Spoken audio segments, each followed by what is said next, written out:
And we're back. So let's look at the choices that you have when dealing with shiny objects. Okay. So let me pull this up and out of the way, and I'm going to pull this up and out of the way just to kind of clear up a little bit of room. You're going to do this a lot. I probably rearrange things 30 or 40 times when I'm working on something. Let's bring over our specular and drop that in. And let's look at it and see.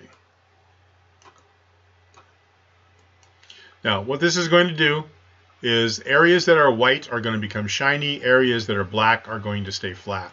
And I'm going to wire that into my metallic just so you can kind of see what's happening. And there you go. You really get a chance to see how that has really lightened up and made shiny those white areas that you see in through here, which doesn't really look like wood, but that's beside the point. This is kind of what we're doing. So that is metallic. If I pick this up and slide it down to specular, it's a little less shiny because it's making it more plasticky. And I probably should show you this on a plain color, which I'll do next, just so you can kind of see what's going on. That's specular. Think of a metallic is going to make something look metallic. Specular is going to make it look more like shiny plastic, which is different than metal. And then the last one is roughness. And the roughness, probably you can really see the sparkling going on as I rotate this thing around. Notice all the sparkling over here in this area. That is because those white areas are reflecting. And there's a light in the scene that's shining on this thing. And I can pick it up and move it around. And you see all that sparkling going on. There's that arrow represents the light. I'm holding down the L key, and I'm left clicking and holding my left mouse button and doing this. You're seeing that. What you're seeing is all of those white areas are becoming reflective like a mirror, which is probably not what you're going to have when you're dealing with wood. I might want this a little bit shiny, so I think what I'm going to do is I'm just going to pull this back up to specular, and we'll just leave that sort of where that is there for the moment. And those are your main elements that we deal with when we are dealing with the textures. We're going to deal with the diffuse map, we're going to deal with a specular map, we're going to deal with a normal map, and we're going to deal with an ambient occlusion map. Now these three are optional. Obviously, if I'm dealing with a piece of blue plastic, I don't need a normal map. And I don't really need a texture map for specular if there's no real texture to it. And the same thing is true of ambient occlusion. If I'm doing a clean piece of plastic or a metal, a piece of gold, I'm doing a gold coin, I may not want ambient occlusion on it. Maybe it's supposed to look brand new. So I don't really need to have the ambient occlusion. Optional.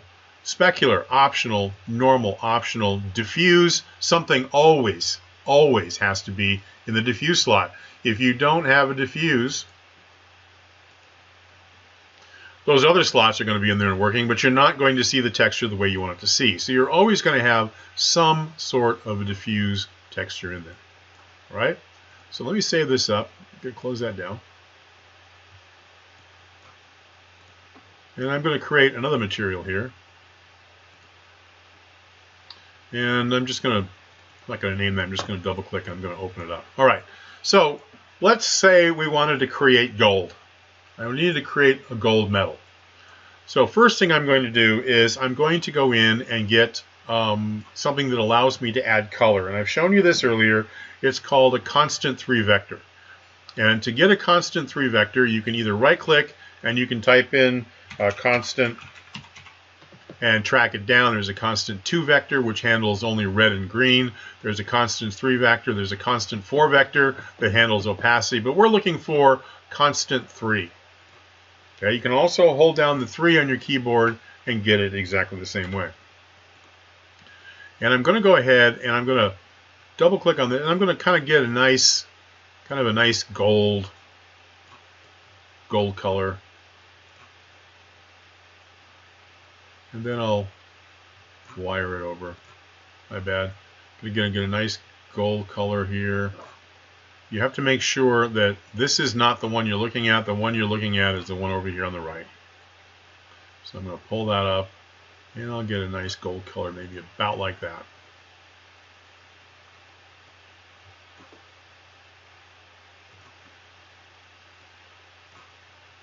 A little bit darker. All right. So how do I add metallic or specular or roughness to this thing if I don't actually have a map that's going to go in there? Well, the way that we do it is we use values. And constant 3 vector contains 3 colors or 3 values for red, green, and blue. A constant 2 vector contains 2, and you can see over here if I bring it in, it contains red values and green values, but I'm really not dealing with color there. And then there is a constant 1 value, or 1 vector, excuse me, which is just, if you hold down 1 on your keyboard and left click, you're going to get this one. This is what we use because it has a value based on it, and it's not based on color. It's just based on a value. So whereas constant 2 vector is based on red and green, and a constant 3 is based on red, green, and blue, and constant 4 is based on red, green, blue, and then an opacity channel, the constant 1 is different in that it is just simply a numerical value. So what I would like to do is I would like to say, all right, I create this thing, it's level 0. I'm going to go ahead, I'm going to wire that up to metallic. Okay, and it's not really going to make any difference. And the reason it's not going to make any difference is the value of it is set to 0, which means it's not doing anything. All right. Now, the main value range of something like this when we are dealing with metallic is going to be a range of from 0 to 1. Now, there is no limit on the number that I type in here. I can make that 10 million if I would like to. I can make it 100. I can make it 5. It doesn't really matter. The values are only going to work from a level 0, which means there is nothing there, to 1, which means it is very metallic. So I'm going to go ahead and hit 1. Hit enter, and let's see what it does to it. All right, already you can see that it looks a little bit like it's got this metallic haze to it. It's shiny, but not horribly shiny. You can see this nice light reflection on it right here. All right, now that's metallic. If I click and do this and pull this down to specular, okay, you notice how this changes. Okay. The value of the brightness on that thing is completely different. If I take this thing and go, let's try going to 5 on this and see what happens. Not really much is happening. If I go to 0.5, okay, it softens it up. If I go to 0, it turns it off. So put this thing in metallic, set that to 1. It looks more like metal. Set it to 5. Not really going to change because it's really only going to show you from 0 to 1. All right, so there is a difference between metallic and specular, but you can use them together to achieve something by wiring this over here to specular. Now I've got that plastic mentality on it, the plastic look, and I've got the metallic aspect of it going on in here, and it's changed the way that that thing works. Now I can do different ones. I can set this thing up and say, well, I really don't like it when this is 1. I really like it better when it's 0.5. I'll just break that. And I'll take this and I'll duplicate it, which is Alt-W. I'll duplicate it and I'll bring it over here and I'll wire it up to specular. And then I'll say, let's take this maybe down to 0.5. The two of them together are too much. I kind of like that particular look right there. So I've got one of those set to 1. One of those set to 0.5, and I end up with this really nice metallic gold color. Now, this looks kind of burnished. It looks kind of like it's a, I guess brushed is a better word. It's kind of a brushed appearance to it, where it's not highly reflective. It's just looks a little bit like light reflecting off of slightly burnished gold. So we have something here called roughness, and I'm going to bring another one of these in. What's important to know, metallic and specular are based off of a 0 to 1 scale. 0 being off, 1 being on. Roughness is just the opposite. And again, I do not know what those guys were thinking when they designed this. Why not keep it the same? But they changed it. It's different. If I bring this up here to 0, with a 0 value, which you would think would be off, and attach it to roughness, I get something that is highly reflective. This is mirror-like. It's reflecting a fake world. There's no world in this little window, but there is an image that's reflecting, so you can see whether or not that's working that way. That's like ridiculously reflective.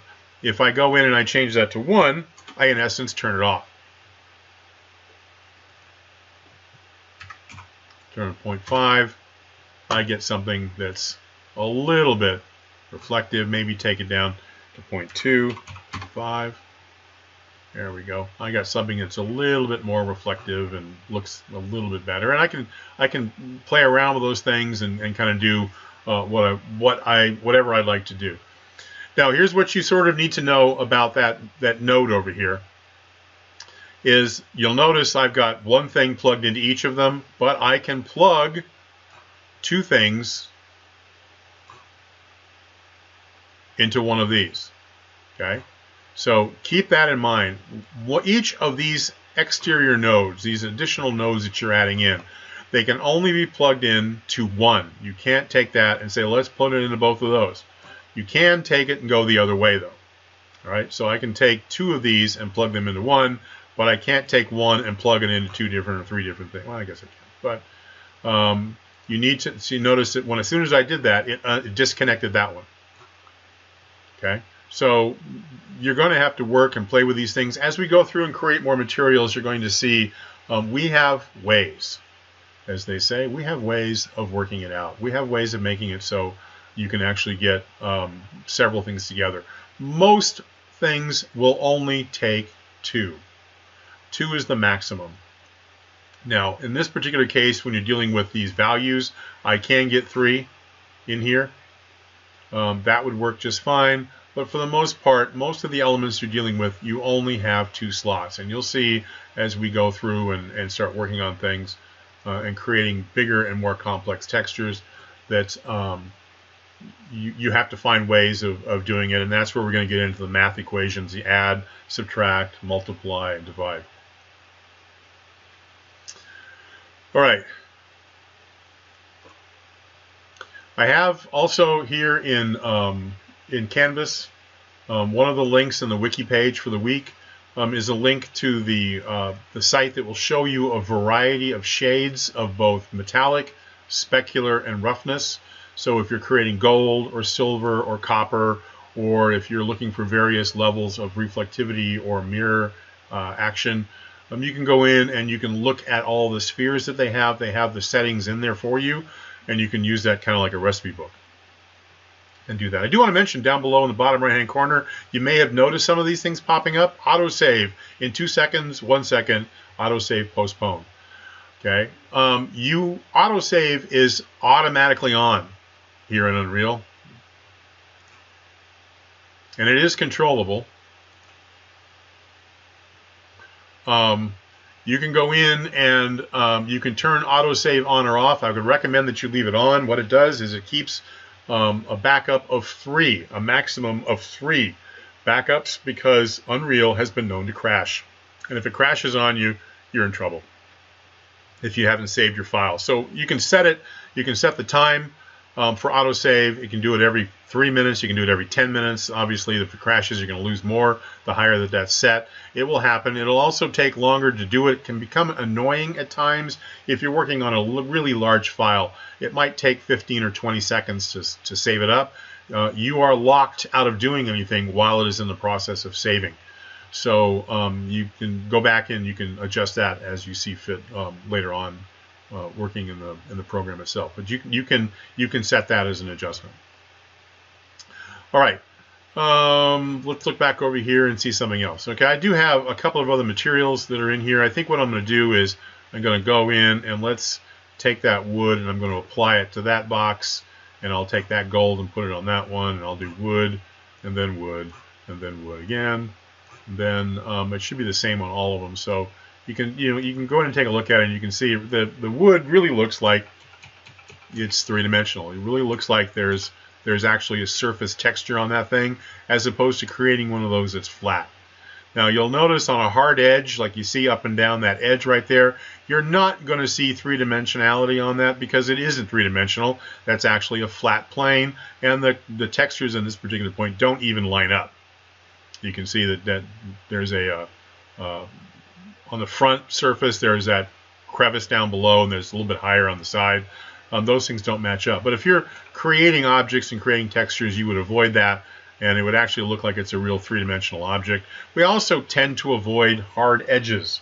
When we're modeling in 3D, I always make sure that students understand that it's always best to have what's called a chamfered image, which means that that edge here is sawed off. So it's actually beveled along here, so you don't actually see this hard. This is almost like a knife edge running along the edge of that thing. It's as sharp. You feel like if you run your hand across there, it would cut you. By going in and chamfering our objects, we end up with a little more polygons. It's a little bit bigger model than we might want to use, but we eliminate these hard edges, and it really works a whole lot better. All right, so let me show you then, go back into this other window, and we're going to go in here. And one of the things I needed to show you was how to set up both opacity and emissive color. So what I'm going to do is I'm going to right-click on this window image. These are all available for you in Google Drive or here on the website in Canvas. And I've got that texture, and I think what I'm going to do is I'm going to change this to a box so I can see it on a box. You'll notice that the texture, I cleverly made it a horizontal rectangle, and yet when it's brought in and put on this cube, it looks square, so it still looks good. It still looks like a window, even though it's actually a horizontal texture. If you don't remember the sizes that I talked about, the powers of 2, if you don't remember the different formats to use for textures when you're getting them and bringing them in, go back and review that video under week 2. It's under the intro, and you'll get a sense of what it is that you have to do and how you have to prepare your images to bring them in. All right, now, I also have here, let's do the opacity first. So I'm just going to drag this opacity image up over in here, and let's take a look and see what we got. Now, I showed you in the earlier video that I have my main window node, my material node right here, and opacity mask are both grayed out. Because what I need to do is I need to go ahead and turn that on. And the one that I'm interested in using is not going to be opaque. It is going to be masked. Now remember, I talked about the difference between masked and translucent. Okay?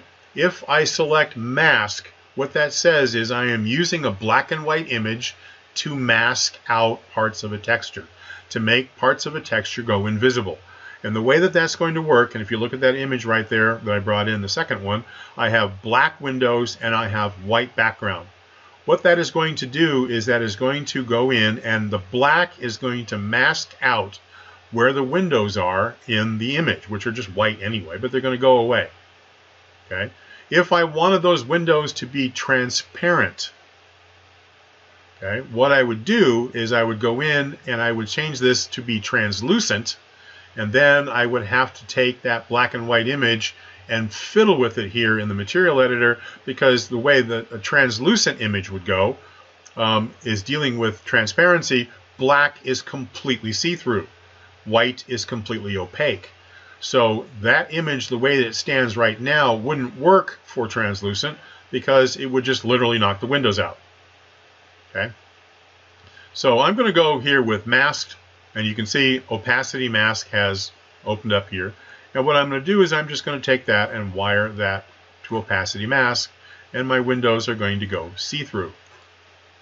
Now, you'll notice that I've got 4 sides in here, but how can I tell whether or not those windows are transparent? How am I supposed to know? Well, originally, you can tell that originally they were white, and now they're not white. But what if your image didn't have something that you could literally see the difference as to whether or not that was transparent or not?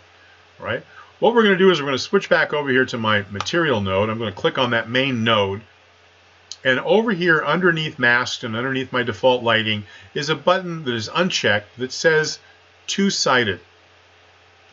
Now, one of the things I talked about early on in some of the basic intro videos was when we are dealing with 3D objects, we are dealing only with something called a normal. Now, I don't want to confuse that with a normal map, but a normal on an asset model, let me close that down, save that, close it down.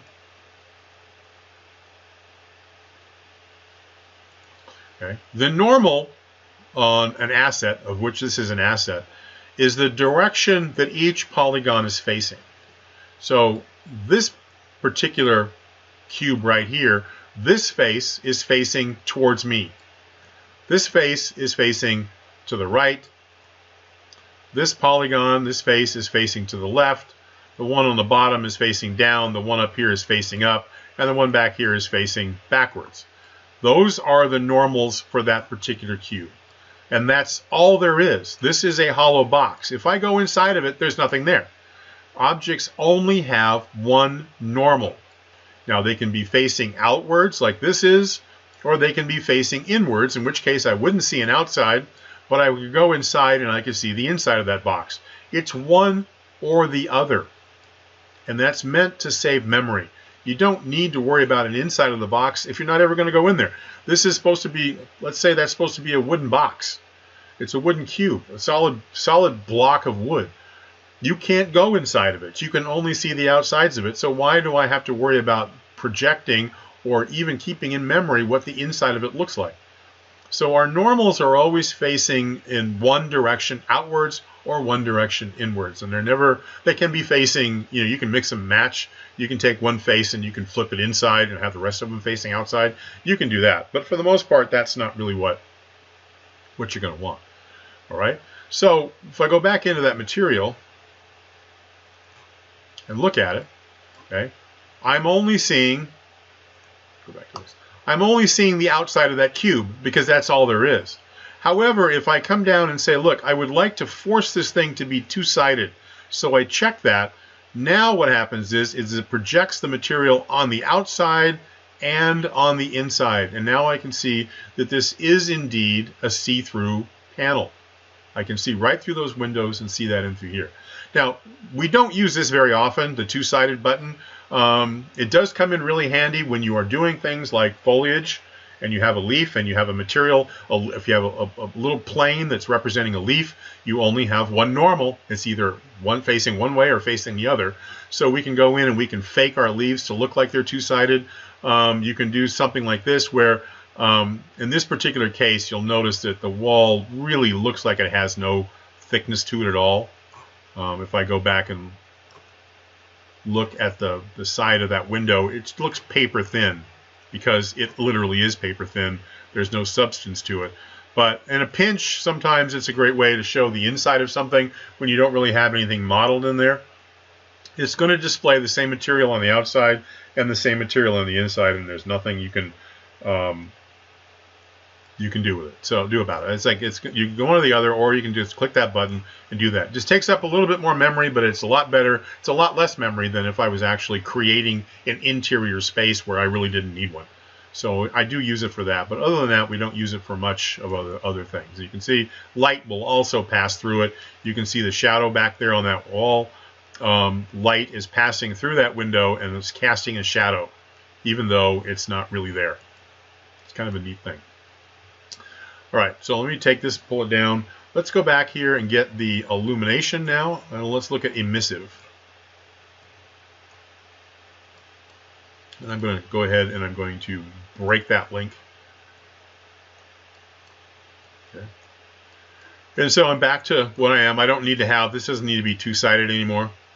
So I'm going to uncheck that. Now, emissive. The way emissive works is I don't really have to change anything over here for that. I'm going to go back to opaque. I have emissive color. I'm going to go ahead and I'm going to wire that into it. And you're probably not going to see much of a difference. And the reason you're not going to see much of a difference is because the windows originally were white. And this image, the way it's set up, which is it's the absolute opposite of this one. What is white is going to glow. And what is black is not going to glow. It's kind of the same as this. What's white, you're going to see. You're going to see the wall and the window frame. Over here, the white, you're going to see the glow. Over here, the black is going to be see-through. It's going to be transparent. It's going to be gone. Over here, the black is not going to show up at all. You're not going to have any glowing in the black areas. Only the white areas are going to glow. But because they're both white, you really can't see them. And this is where we have to get in and we have to make changes to the way a picture works sometimes. And this is how we do it. I'm going to pull this to the side a little bit more. Okay.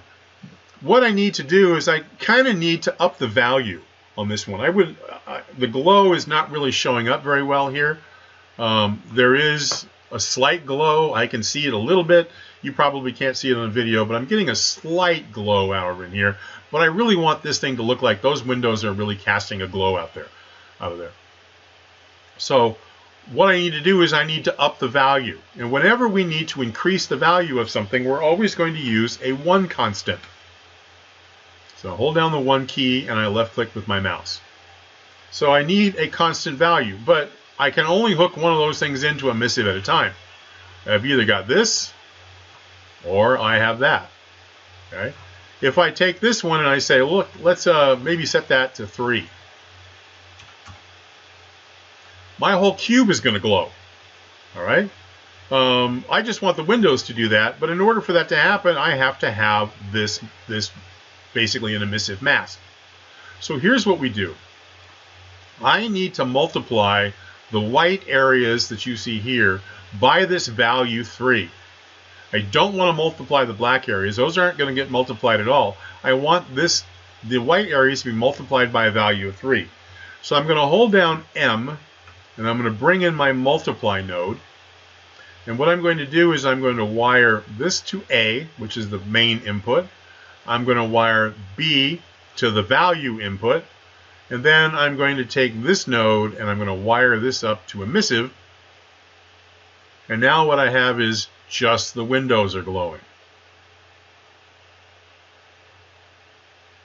Kind of a nice effect. Now, interesting thing about dealing with illumination and emissive color. Let's lower that back down to about 1.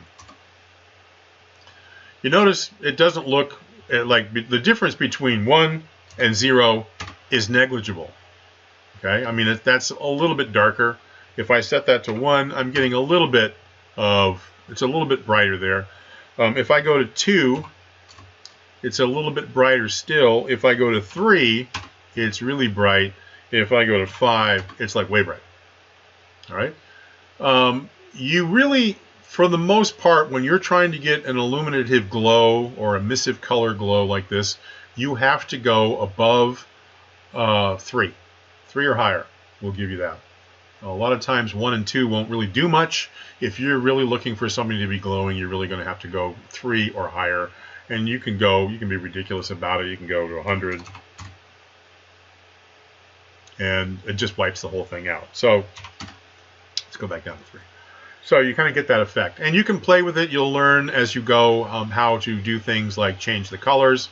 That's just a black and white image. I can change the value of the white to another color by using yet another multiply, and by using a constant 3 vector, I can make what is white red, and then I can multiply it by 3, and I get a white or a red glow coming out of those windows. There are different things that I can do, and we'll get into some more of those options a little bit later on. But that's basically a quick introduction to what illuminated or emissive color is going to do for you, and how that you can set it up, as opposed to a mask. It is a mask, but it's kind of a mask in reverse. Okay, so again, remember, masked means I'm going to take areas, I'm going to make them so they're not there. That is different than translucent. Translucent has to do with transparency, and transparency means I'm just going to make something see-through. Using those types of masks, if you've got Photoshop skills, using those types of masks like you see for either the emissive or the opacity is a great way. You can go in and set just parts of things to be see-through. You can set parts of things to be glow. You can mix and match, and you can do a variety of things. You can create, some sort of a computer panel that has lights recessed that are glowing, sitting behind a piece of glass, slightly transparent, and slightly mirrored so it reflects the environment around it like a real piece of glass would. We're going to go later on in the semester, we're going to go into more complex materials We're going to be dealing, when we get to modular, we're going to deal with glass and actually making glass look like glass. And I think at that point I'm also going to teach you how to make animated water materials. There is a lake material and an ocean material in there, but they're real simplistic and really don't do much. And honestly, just so you know, the creating ocean water is like the holy grail of material expertise. That there are people out there who do the math equations. You know, we talk in a lot of different aspects of gaming about randomness and how difficult it is to achieve randomness when you're dealing with things that cannot be random. Nothing in this game is random. It's all bits. It's all digital data. There is no randomness involved in it. It either is or it isn't. So when you look at waves in the ocean and you say, well, this is what deep water looks like, and the waves and the ripples, and it looks completely randomized, but that's impossible to recreate in a 3D game engine without some sort of heavy math base behind it. So there are several artists out there who work and do nothing but create the wave motions, just try to make them look as realistic as possible. They usually end up selling them to movies, to CGI and VFX places to when they need to have really good water. So you're watching a movie and the ship's out on the water, and you'll swear that that's real water, but it's actually visual effects. They're using the math equations to simulate the way ripples can work with one another. But we'll talk about those a little bit later on in the semester.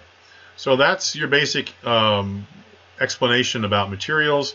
What's coming up next in videos, we're going to talk to you about vertex painting, and then we're going to talk to you about creating decals.